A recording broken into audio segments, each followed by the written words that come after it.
Vidhammer Fantasy. Welcome back to Vidhammer. I'm Spudlow, and in this video I'm going over the third round of the most recent team tournament at Darkside Comics. This is a 3,000 point engagement between the Warriors of Chaos and Skaven on one side, Skaven being proxied by some Tomb Kings, and the Empire and Dwarves on the other. Now this is an old book version of the Dwarves, because this was actually played on the day that the new Dwarf book came out. Our scenario is simple deployment as per battle line. Winning by 100 points gets you a victory, and it goes for 20 points for the victory over 13 points for the draw. There are bonus points, +1 for killing either contingent's general, and +2 for killing both contingent's generals, though those points are cumulative, so if you do manage to kill both, you actually end up getting 3. Then there's +1 point for killing a character in a challenge, up to a maximum of 3.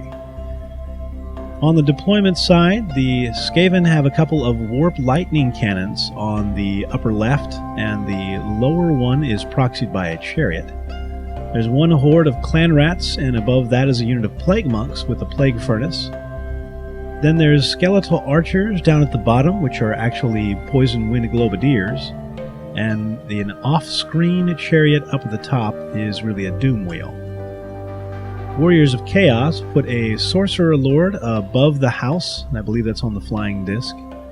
There are some Skull Crushers down at the bottom with a unit of dogs that are actually cavalry, and a block of Chaos Warriors. I don't know which mark they actually have, though. The Empire put their big cavalry block at the bottom of the right side, and wedged their steam tank in between a Dwarf Warrior and Hammerer's unit.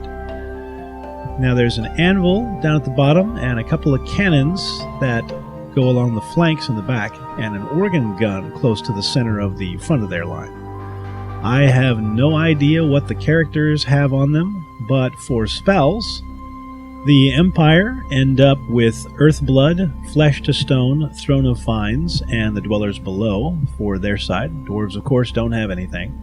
Skaven have a level 2 Plague Priest, ends up with Blessed with Filth and Vermintide, and the Warriors of Chaos do their stuff and get Searing Doom, Final Transformation of Kadon, Golden Hounds, and Enchanted Blades of Ivan.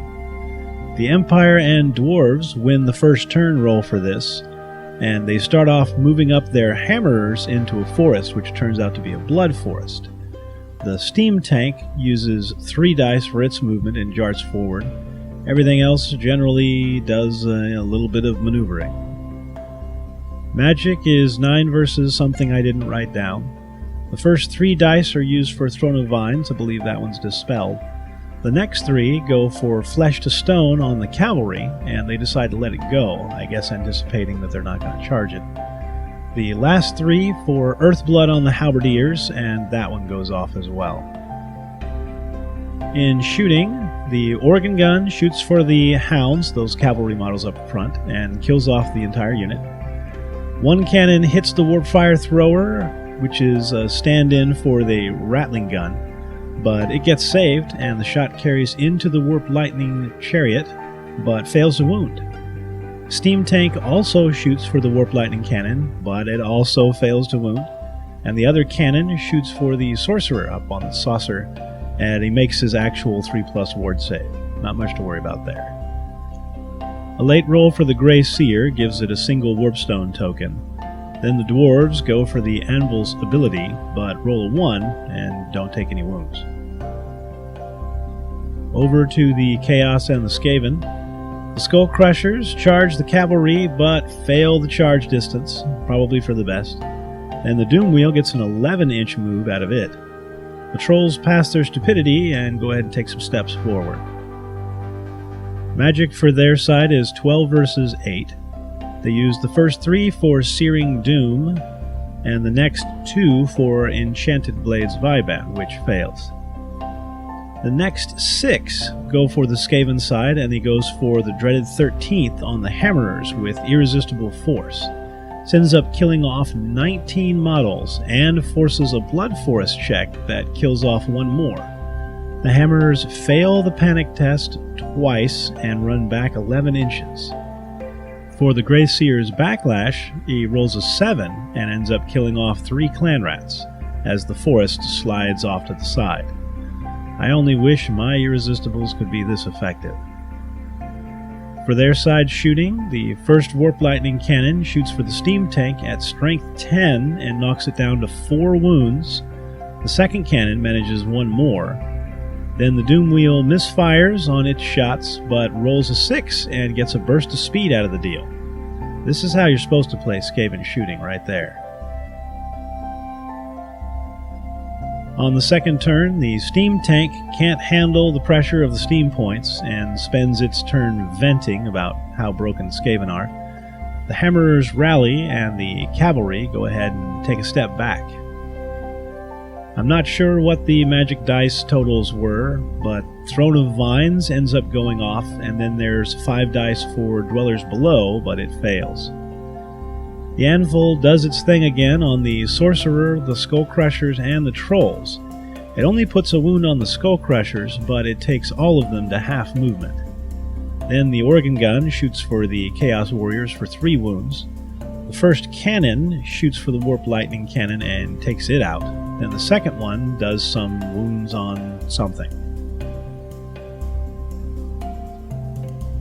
Over to Skaven and Warriors of Chaos. The Trolls fail their stupidity and move forward 6 inches. Other units go ahead and jostle, move up, try to figure things out. Magic, there's Searing Doom that does 1 wound on the steam tank. Then 2 dice for Crack's Call, and they go ahead and dispel it. The Doom Wheel misfires and ends up taking 2 wounds. Other shooting, I'm sure, does some things, but I think I was watching Brian play an arcade game at this point. On the third turn, the steam tank passes its check this time and manages to charge into the Gore Beast chariot. Magic is 6 versus 5, and all 6 are used for Dwellers Below, and it gets dispelled with a scroll. The Anvil uses its ancient power, but fails, not taking a wound though. For shooting, the upper cannon shoots for the Doom Wheel, but falls short. Hellblaster shoots for the Chaos Warriors, misfires, and can't shoot this turn. Other cannon shoots for the remaining Warp Lightning Cannon, but also falls short. For the first combat, though, the Chariot fails the fear test, takes 2 wounds, and puts 1 on the steam tank. Chariot loses the combat, but actually passes the break test. For the other side, the Plague Furnace unit charges into the steam tank. Trolls fail their stupidity again and move forward, stopping just short of the house, blocking that unit up. The Sorcerer Lord rallies. I don't know when he fled, but he rallied at this point. And the Doom Wheel makes the distance into the cannon. Magic is 9 versus 8. They used first 6 dice for Dreaded 13th, but the spell fails. They use the remaining dice to go ahead and dispel Shield of Thorns, realizing that they're down in dice. Not a bad choice. Shooting-wise, the Doom Wheel shoots its bolts into the cannon, but I believe gets Strength 2 or Strength 4, not entirely effective there. The Warp Lightning Cannon shoots for the Dwarf Cannon, but overshoots. Rattling Gun shoots for the Warrior unit, but gets double 2s and blows up. Then for the combat, Doom Wheel finally making good on the impact hits and overrunning off the board. Plague Furnace hits the steam tank, and the Enshrouded by Fog effect takes out the tank and a Plague Monk, while the unit overruns. For the fourth turn, the Hammerers charge the flank of the Plague unit, and the Cavalry go ahead and charge the Troll unit sticking out from the house. In Magic, it's 9 versus 5 this time.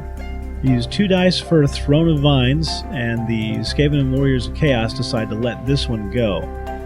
The next 6 go for Dwellers Below on the Clan Rats that hold the Grey Seer.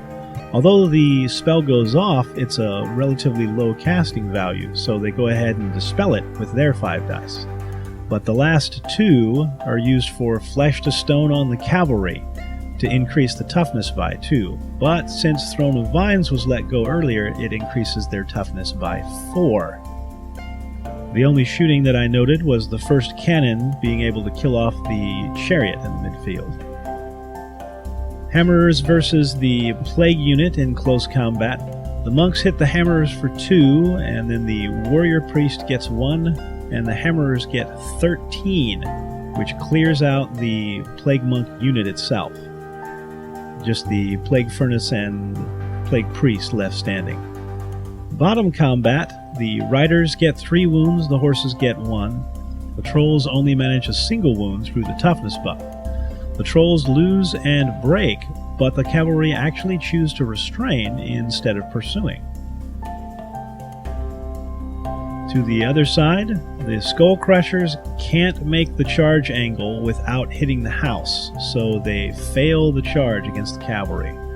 Doomwheel comes back on the board, and magic this time ends up 4 versus 7, thanks to some fortunate channels and stealing a die for the Warriors of Chaos and Dwarves.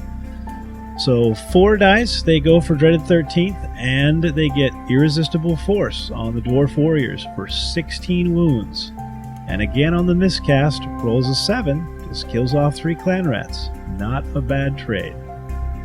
In shooting, the Doomwheel fails to restrain and fires at the Sorcerer Lord, but it fails to wound. Then the Warp Lightning Cannon misfires and can't shoot. Over to combat, where 2 hammerers die to the Enshrouded by Fog effect, and 1 dies to the Plague Monk crew. The Furnace ends up taking 3 wounds, and then the Wrecker is able to get 4 more on the hammerers.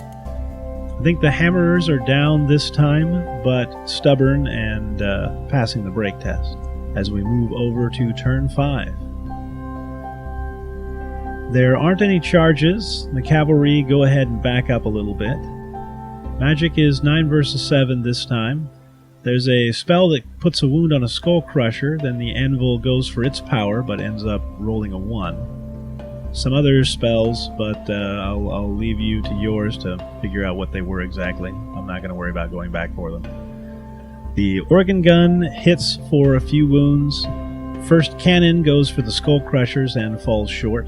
Then we fly back into combat. Fog effect kills off a dwarf, and the hammerers manage to take the plague furnace down to rubble. But the plague priest is left alive, and he outruns the dwarves in the resultant flee action. Bottom of our last turn, the Doomwheel closes in. Plague Priest rallies on Snake Eyes, prohibiting the points for not only the Plague Priest but the Plague Furnace as well. Globadiers move up to get some lob shots, and some other guys just sit around and look happy.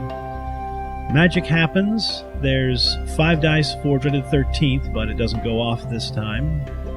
1 die for something else that ends up getting dispelled by a landslide. In shooting, the Doomwheel hits the dwarves at strength 10, but 2 fail to wound on a couple of ones. Globadiers actually are able to lob into the cannon, but only get 2 wounds. It's still around. Then the crazy guy up there charging the Hellblaster does a couple of wounds as the game ends. Final points total ends up being 370 to 370. A perfect draw. Never seen this happen before, and it was even more bizarre because the other match in the team tournament with the double Dark Elves against the Vampire Counts and the Lizardmen also ended up as an exact points draw. Well, hope you enjoyed this battle report. Be sure and check back for more videos each week. Do me a favor and subscribe. Like the video if you want to see more, and check us out on Facebook and Twitter. Till next time, this is Spudlow saying, keep fighting.